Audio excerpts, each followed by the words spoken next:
नमस्कार, स्वागत है आपका हमारे खास कार्यक्रम बड़ी खबर में और मैं हूं आपके साथ जागृति खंतवाल। इस खास कार्यक्रम में हम दिन भर की 4 बड़ी खबर लेकर आपको बताते हैं और जहां पहली खबर फरीदाबाद से है।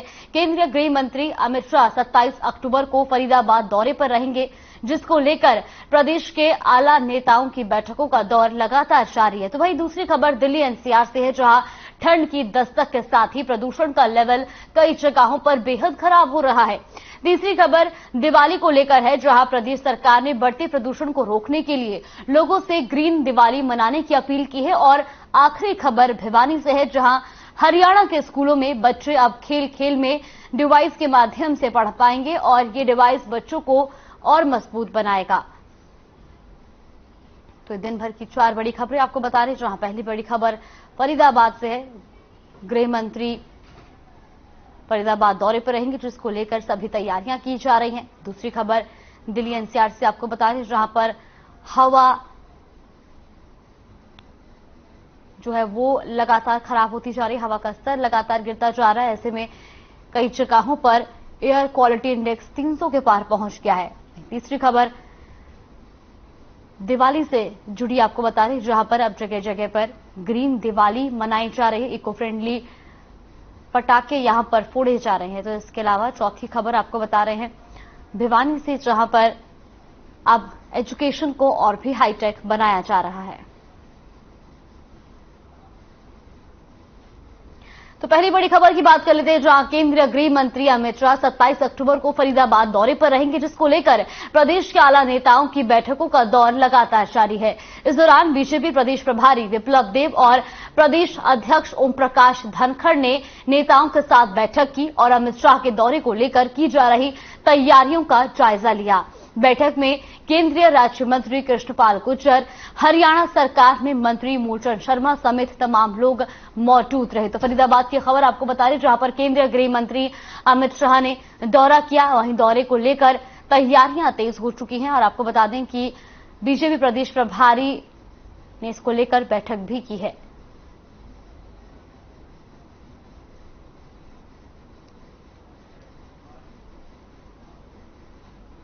वैसी खबर पर ज्यादा जानकारी के लिए हमारे साथ फरीदाबाद से संजय गुप्ता जुड़ गए। संजय, सबसे पहले आपसे जानना चाहेंगे, गृह मंत्री अमित शाह फरीदाबाद दौरे पर रहने वाले हैं, क्या कुछ तैयारियां वहां पर की जा रही है, क्योंकि अब त्योहारों का भी समय है और ऐसे में व्यवस्था को लेकर क्या कुछ जानकारी मिल रही है? बिल्कुल, देखिए जागृति, सबसे पहले मैं अपने दर्शकों को बताना चाहूंगा कि 27 और 28 तारीख को सूरजकुंड, जो कि फरीदाबाद में है, दिल्ली बॉर्डर पर स्थित है, यहां पर जितने भी देश के जो गृह राज्य मंत्री हैं वो यहां पर इकट्ठे होंगे। गृह मंत्री उनसे मुलाकात करेंगे, कानून जो है, कानून के जो विषय हैं उन पर चर्चा करेंगे। इसी को लेकर जैसे ही हरियाणा सरकार को इस कार्यक्रम की पता चली, तो उसके बाद में मुख्यमंत्री ने जो यहाँ के केंद्रीय राज्य मंत्री हैं कृष्णपाल गुर्जर, उनसे बात की, तो उनसे इस रैली के लिए उन्होंने तैयारी करना शुरू कर दिया। सबसे पहले मैं बताना चाहूंगा, मैं उसी ग्राउंड में मौजूद हूं। पहले मैं तैयारियों का जायजा दिखाना चाहूंगा कि ये देखिए, ये जो वो ग्राउंड है, हुड्डा का सेक्टर 12 ग्राउंड है, जहां पर इस प्रस्तावित रैली को होना है। और ये जो सामने आप देख रहे हैं, ये मुख्य स्टेज है। इसके अलावा इसके आसपास और भी स्टेजें बनाई जाएंगी। और आप देख सकते हैं, कैमरे की नजर से मैं दिखाना चाहूंगा कि किस युद्ध स्तर पर यहां पर तैयारियां चल रही हैं अमित शाह के आगमन को लेकर। देखिए, दूसरी बात जागृति, मैं बताना चाहूंगा कि यहां पर लगभग 50 से 60 हजार आदमियों के जो कार्यकर्ता हैं, उनके पहुंचने की यहां पर उम्मीद है। पहले आप कैमरे की नजर से देखें कि यहां पर किस तरीके से युद्ध स्तर पर तैयारियां की जा रही हैं, क्योंकि ये जो ग्राउंड था, अब तक ये ग्राउंड बिल्कुल खाली पड़ा हुआ था, व्यवस्था यहां पर नहीं थी, आवारा पशु यहां पर घूमते थे। लेकिन जैसे ही अमित शाह का यहां पे दौरा फिक्स हुआ, जैसे ही यहां पर रैली की घोषणा हुई, तो उसके बाद में इस ग्राउंड को पूरी तरह सजाया संवारा जा रहा है। जी जागृति। जी बिल्कुल संजय, और साथ ही साथ ये भी जानना चाहेंगे कि सुरक्षा को लेकर के क्या कुछ इंतजाम किए जा रहे हैं। आगामी त्योहार भी आ रहे हैं और ऐसे में जिस तरह से जानकारी ये भी मिल रही है कि कई सरकारी दफ्तरों में जो है छुट्टियां भी कैंसिल की गई हैं, तो उसको लेकर के भी क्या कुछ जानकारी मिल रही है, ये भी जानना चाहेंगे। देखिए, बिल्कुल, सबसे पहले अगर हम सुरक्षा की बात करें, तो यहाँ पर जितनी भी क्राइम ब्रांच की जो टीमें हैं, या हम बात करें जितनी भी और एजेंसियां हैं, वो लगातार यहाँ पर दौरा कर रही हैं। लगातार उन्होंने, एसपीजी ने इस पूरे एरिया को अपनी प्रोटेक्शन में ले लिया है। अभी मैं आपको कैमरे की नजर से दिखाना चाहूंगा किस तरीके से यहाँ पर जो सुरक्षा व्यवस्था है पूरी तरह चाक चौबंद कर दी गई है। अभी आप, और जो अगर हम बात करें यहाँ पर सुरक्षा की, तो लगभग 3 से 4000 पुलिस कर्मियों की यहाँ पर जिम्मेवारी लगाई गई है सुरक्षा के लिए, और कम से कम 5 से 6 दिन हो चुके हैं वो लगातार इस पूरे एरिया को वो अपने अंडर में ले चुके हैं और लगातार वो यहाँ पर गश्त कर रहे हैं। जितने भी अधिकारी हैं, जैसा कि आपने बताया कि यहाँ पर जितने भी अधिकारी हैं सुरक्षा की दृष्टि से उन सभी की छुट्टियां यहाँ पर रद्द कर दी गई हैं। बात करें अगर हम पुलिस विभाग की, पुलिस विभाग जो त्योहार हैं उन पर जब भी छुट्टी नहीं ले पाता है, लेकिन जो प्रशासनिक अधिकारी हैं उनकी भी छुट्टियां अब हाल फिलहाल रद्द कर दी गई हैं। जिले के जितने भी बड़े अधिकारी हैं लगातार इस ग्राउंड का दौरा कर रहे हैं, लगातार रणनीति बना रहे हैं कि किसी तरह की सुरक्षा में कोई छेद न रह जाए। जी बिल्कुल, और साथ ही साथ संजय ये भी जानना चाहेंगे किस लहजे में जो है उनका ये दौरा अहम माना जा रहा है, क्योंकि प्रदेश में जिस तरह से आदमपुर उपचुनाव हो रहे हैं, इसके अलावा पंचायत चुनाव की तारीखों की भी घोषणा हो चुकी है, तो ये दौरा उनका कितना अहम माना जा रहा है? देखिए बिल्कुल जागृति, हरियाणा के जो अभी चुनाव हो रहे हैं उसको लेकर अगर हम इस दौरे की बात करें तो इस दौरे का उससे हालांकि कोई सीधा ताल्लुक नहीं है, लेकिन कहीं ना कहीं जब देश के गृह मंत्री जो भाजपा के ही हैं वो अगर प्रदेश में आते हैं तो कहीं ना कहीं जो चुनाव है उन पर इसका परिणाम, चुनाव के जो परिणाम होंगे उस पर इनका फर्क पड़ना लाजमी है। अगर हम बात करें सूरजकुंड के इस प्रोग्राम की, तो सूरजकुंड भाजपा के लिए हमेशा से लकी रहा है, क्योंकि भाजपा ने जब भी कोई अधिवेशन किया है, बड़ा अधिवेशन किया है, जब भी सत्ता की तैयारी की है, 2014 में जब भाजपा सत्ता में आई थी उससे तुरंत पहले भाजपा ने यहां पर एक बड़ा अधिवेशन किया था जिसमें पूरे देश के भाजपा के शीर्ष नेता यहां पर जुटे थे। उसके बाद ही भाजपा ने पूरे देश में विजय पाई थी और अपनी सरकार बनाई थी। तो कहीं ना कहीं जो अमित शाह का दौरा है, कल हमारी कृष्णपाल गुर्जर जो इस रैली के संयोजक हैं उनसे बात हो रही थी, उनका कहना था कि हालांकि हमारी कोई गृह मंत्री से कोई मांगे विशेष नहीं है, लेकिन पहले ही फरीदाबाद में बहुत विकास हो चुका है, लेकिन कहीं ना कहीं जब गृह मंत्री यहां पर आएंगे तो कुछ ना कुछ फरीदाबाद को सौगात मिलना लाजमी है। जी बिल्कुल संजय, इसके अलावा ये भी जानना चाहेंगे कि उनके इस दौरे के दौरान या उनके इस कार्यक्रम के दौरान और कौन कौन लोग उनके साथ मौजूद रहेंगे? देखिए बिल्कुल, अगर हम बात करें सबसे पहले जो हरियाणा भाजपा के प्रभारी हैं विपल देव, इसके अलावा हम बात करें मुख्यमंत्री की, इसके अलावा गृह मंत्री, इसके अलावा भाजपा के जो तमाम नेता हैं, आरएसएस और जो भाजपा के जो सहयोगी संगठन है उनके जो नेता हैं वो सभी यहां पर मौजूद रहेंगे। अभी अगर हम बात करें फरीदाबाद जिले की, तो फरीदाबाद जिले के जितने भी एमएलए और जितने भी मिनिस्टर हैं वो लगातार दौरा कर रहे हैं अपने क्षेत्र में, जनता को वो लगातार न्योता दे रहे हैं कि आप रैली में आइए, भाजपा के जो शीर्ष नेता हैं, दूसरे शीर्ष नेता हैं, उनका स्वागत कीजिए। तो कहीं ना कहीं जितने भी प्रदेश के भाजपा के नेता हैं वो लगातार फरीदाबाद का दौरा कर रहे हैं और उनकी उपस्थिति 2 से 3 दिन पहले फरीदाबाद में दर्ज हो चुकी है। वो लगातार फरीदाबाद का दौरा कर रहे हैं और बात करें रैली के दिन की तो वो सभी यहां पर मौके पर उपस्थित रहेंगे। जी जागृति। जी बिल्कुल, और इसके अलावा जिस तरह से ये भी जानकारी मिल रही कि उनका 2 दिवसीय ये दौरा रहने वाला है, ऐसे में क्या क्या कुछ उनके और अन्य कार्यक्रम रहने वाले हैं?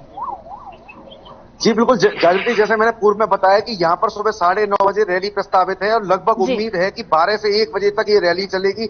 इसके बाद अगर हम बात करें तो यहाँ से सीधे जो गृह मंत्री हैं वो सूरजकुंड जाएंगे, जहां पर पूरे देश से लगभग उम्मीद जताई जा रही है कि जो भाजपा शासित जो राज्य हैं वहां के 17 से ज्यादा गृह राज्य मंत्री वहां पर जुटेंगे। वहां पर उनसे कानून के मुद्दे पर चर्चा की जाएगी, कुछ कानूनों को किस तरीके से लागू किए जाए इस पर कानून व्यवस्था पर लगातार उनसे चर्चा होगी। और ये जो अधिवेशन है ये लगातार 27 और 28 तारीख 2 दिन तक चलेगा। इसके अलावा भाजपा के जो गृह मंत्री अमित शाह हैं, इसके अलावा उनका कोई कार्यक्रम फरीदाबाद में नहीं है। जी बिल्कुल, बहुत बहुत धन्यवाद संजय आपका हमारे साथ जुड़ने के लिए और तमाम जानकारी हम तक पहुंचाने के लिए। वहीं रुक कर लेते हैं दूसरी बड़ी खबर का। बड़ी खबर आपको बता रही, जहां दिल्ली एनसीआर में ठंड की दस्तक के साथ ही प्रदूषण का लेवल बेहद खराब हो रहा है। बताया जा रहा है कि प्रदूषण का स्तर कई जगहों पर बेहद खराब है। अगर बात करें दिल्ली की, तो दिल्ली एनसीआर के कई शहरों में एयर क्वालिटी इंडेक्स 300 तक पहुंच चुका है और ऐसे में फरीदाबाद में एयर क्वालिटी इंडेक्स 312 है, जबकि गुरुग्राम में एयर क्वालिटी इंडेक्स 242 तक पहुंच चुका है। तो वहीं अक्टूबर महीने में ही प्रदूषण की वजह से जो है चिंताएं बढ़ती जा रही है और ऐसे में फिलहाल इसके लिए कई तरह की पाबंदियां भी लगाई गई हैं। तो ये तस्वीरें भी आप साफ तौर पर देख सकते हैं, जहां पर हवा का स्तर किस तरह से लगातार खराब होता जा रहा है, ये साफ तौर पर तस्वीरों में देखा जा सकता है। कई शहरों में एयर क्वालिटी इंडेक्स जो है वो 300 तक पहुंच गया और ऐसे में दिल्ली एनसीआर में प्रदूषण का स्तर जो है वो लगातार बढ़ता जा रहा है। अगर बात फरीदाबाद की जाए तो फरीदाबाद में एयर क्वालिटी इंडेक्स 312 पहुंच चुका है, जबकि गुरुग्राम में एयर क्वालिटी इंडेक्स 242 पहुंच चुका है और ऐसे में प्रदूषण लगातार बढ़ता जा रहा है। तो अक्टूबर महीने में ही इस बार हवा जो है वो लगातार प्रदूषित होती जा रही है, प्रदूषण का स्तर जो है वो लगातार बढ़ता जा रहा है।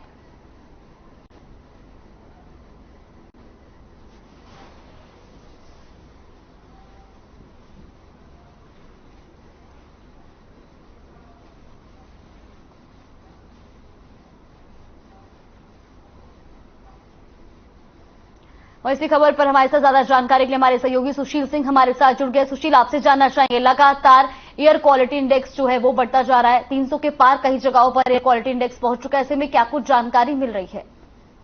बिल्कुल जागृति, देखिए अगर बृहस्पतिवार से लेकर आज शनिवार तक का जिक्र करें, बृहस्पतिवार को 268 औसतन था AQI एयर क्वालिटी इंडेक्स, लेकिन आज दिल्ली में कई स्थानों पे, चाहे हम आनंद विहार का अगर जिक्र करें तो आनंद विहार में 414 पहुंच गया है, और NCR का जिक्र करें तो चाहे गुरुग्राम हो, नोएडा हो, गाजियाबाद हो, फरीदाबाद हो, इन सभी स्थानों पे जो AQI का सबसे खराब पोजीशन होता है वहां पहुंच चुका है।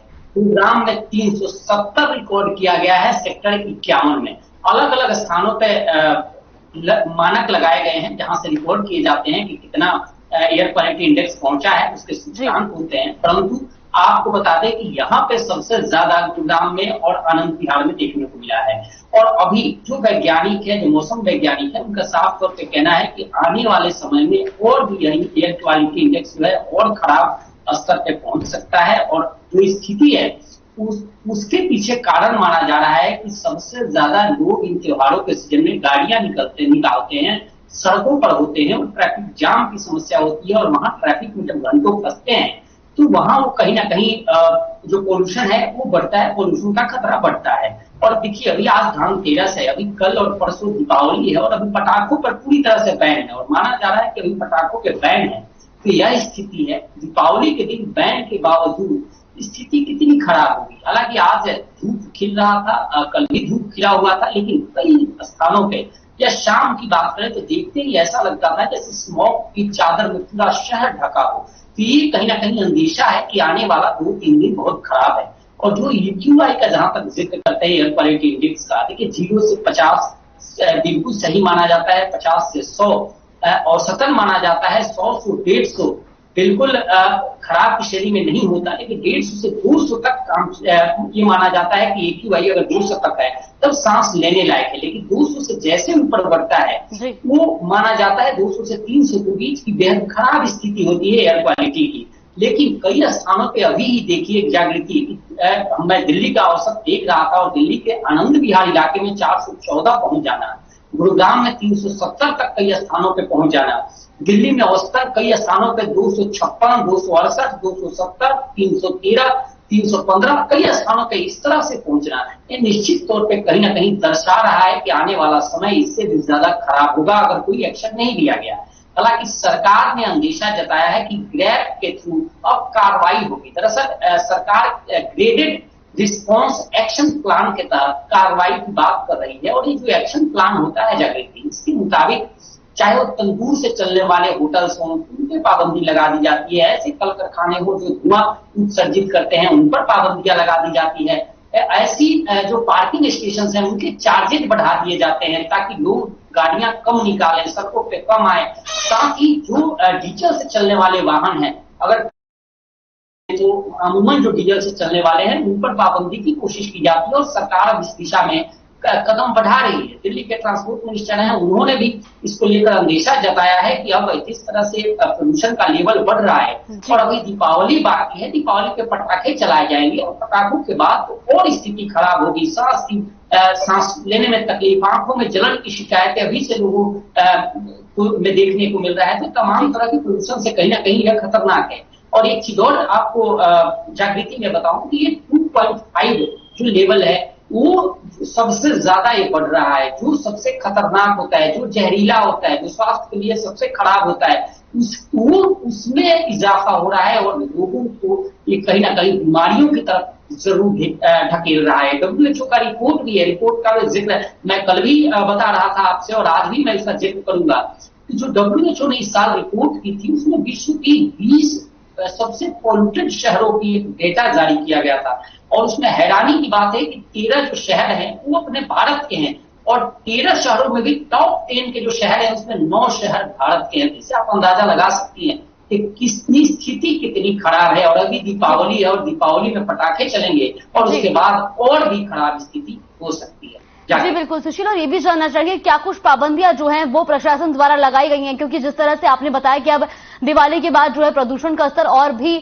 बदतर हो सकता है, क्योंकि दीपावली पे लोग पटाखे चलाते हैं, तमाम पाबंदियों के बाद भी कहीं ना कहीं लोग जो है वो पटाखों का इस्तेमाल जरूर करते हैं। ऐसे में क्या कुछ पाबंदियां जो है वो लगाई गई हैं? बिल्कुल, देखिए मैं अगर गुरुग्राम का जिक्र करूं, दिल्ली का जिक्र करूं, तो पटाखों पे पूरी तरह से बैन कर दिया गया है कि पटाखा बेचना या चलाना दोनों गैर कानूनी है और इसके खिलाफ कार्रवाई भी की जाएगी। प्रशासन के द्वारा यह आदेश जारी किया गया है।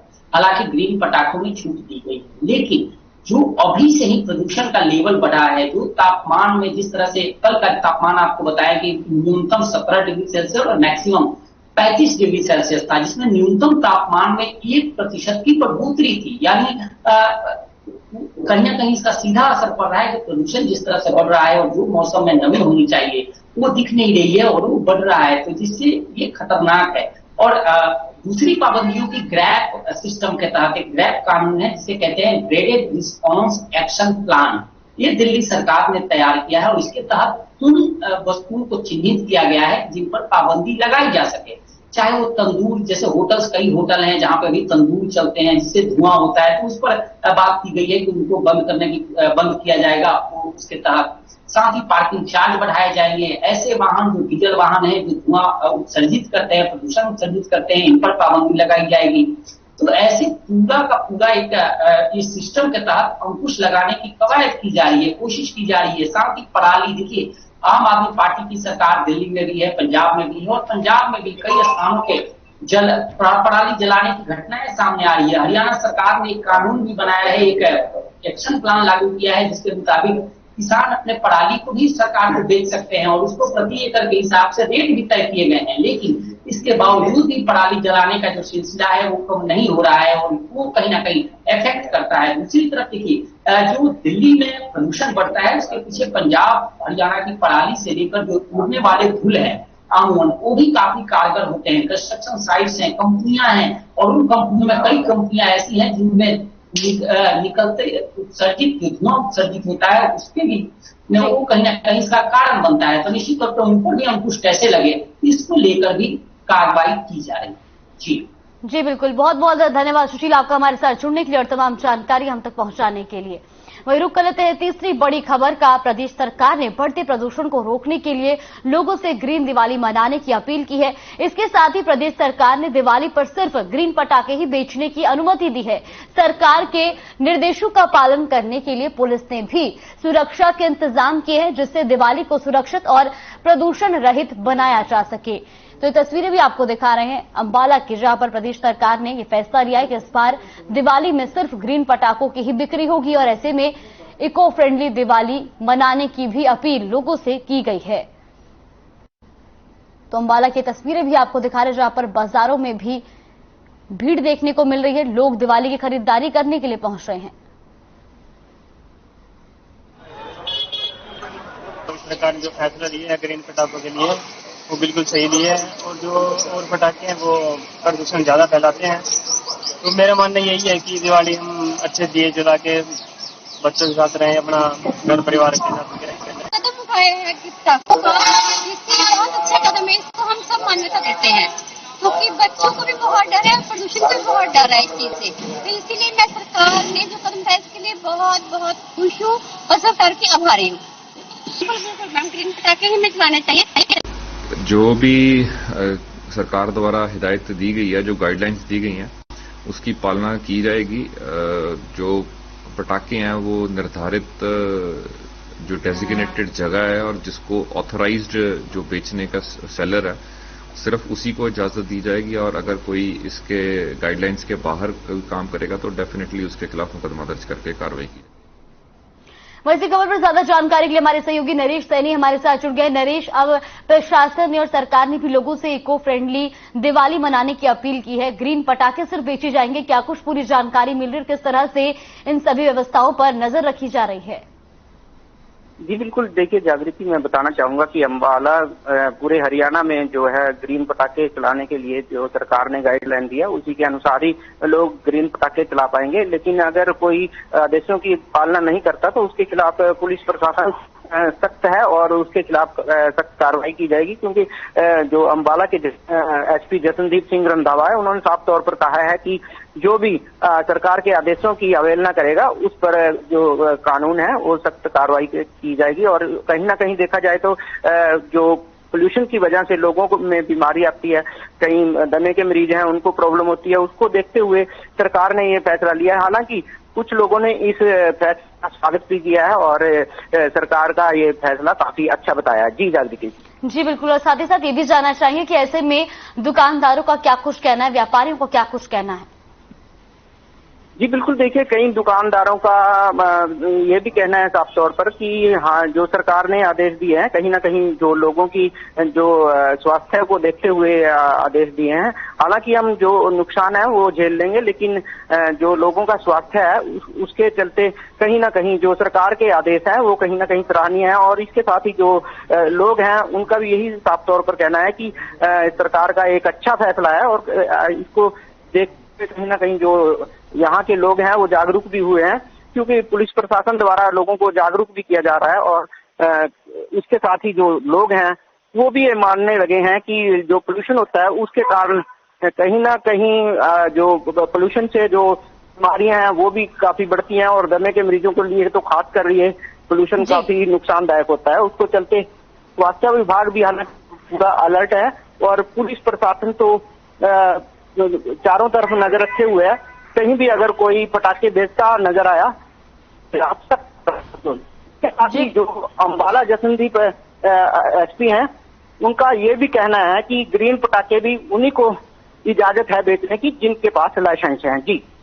जी बिल्कुल नरेश, और साथ ही साथ ये भी जानना चाहेंगे, जिस तरह से प्रशासन ने तो अपील कर दी है, सरकार ने लोगों से अपील कर दी है, लेकिन इसमें प्रशासन भी व्यवस्थाओं पर नजर रखे हुए है। क्या लोगों का सहयोग प्रशासन को मिल रहा है? क्या लोग इन नियमों का पालन करते नजर आ रहे हैं? जी बिल्कुल, देखिए हालांकि अभी तक तो लोग जो हैं वो सरकार के आदेशों की पालना करते नजर आ रहे हैं, लेकिन अभी दिवाली आज देखा जाएगा कि शाम तक क्या प्रशासन की तरफ से और लोगों की तरफ से क्या रिएक्शन आता है, क्योंकि कई लोग हैं जिन्होंने अपना जो पैसा है वो पटाखों में लगाया है। कहीं ना कहीं वो कोशिश करेंगे कि अपना पैसा रिकवर हो, उसके लिए पटाखे बेचने की कोशिश करेंगे, लेकिन पुलिस प्रशासन भी इसके लिए काफी चौकन्ना है और चारों तरफ नजर बनाए हुए है। और उनकी जो पुलिस है वो बाजार जाकर घूम कर देख रही है कि कोई भी पटाखे तो नहीं बेच रहा, और अगर कोई ऐसा करता पाया जाए तो उसके खिलाफ पुलिस प्रशासन कार्रवाई करे। जी बिल्कुल, बहुत बहुत धन्यवाद नरेश आपका हमारे साथ जुड़ने के लिए और तमाम जानकारी हम तक पहुंचाने के लिए।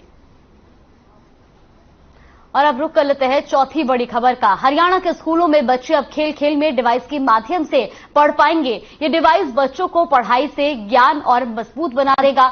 डिवाइस का नाम अंकनाद है और अंकनाद बच्चों को पहाड़ी, गिनती, देशभक्ति के गाने सिखाएगा।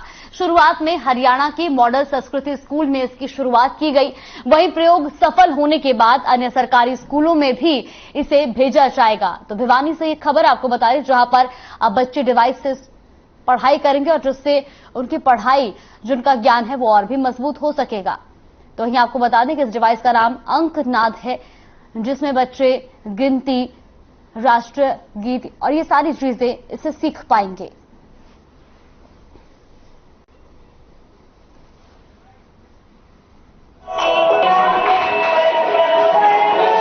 सरकार की बहुत अच्छी पहल है कि सभी प्राइमरी मॉडल स्कूलों में ये अंकनाद डिवाइस दिया है। ये एक बहुत अच्छा लर्निंग टूल है, इससे बच्चे 1 से 100 तक के पहाड़े सीख सकते हैं। इसके अलावा वर्ग है या ढाई का पहाड़ा है या आधे का पहाड़ा है, ये सब इसमें है। तो इससे बच्चे की लर्निंग बहुत ज़्यादा हुई। 68 राजकीय मॉडल प्राथमिक विद्यालय हैं जिनके लिए हमने अंकनाद मशीनों का वितरण करना है। आज जिले के 22 विद्यालयों में अंकनाद मशीन जो है वो वितरित की जा रही है और बाकियों के लिए भी जो है आने वाले दिनों में हम उनको वितरित कर देंगे। इसमें मशीन में जो है एक ऑडियो के द्वारा बच्चों को गिनती कक्षा अनुसार भाई गिनती रहेगी। पहली क्लास में बच्चों को 1 से 100 तक की गिनती है।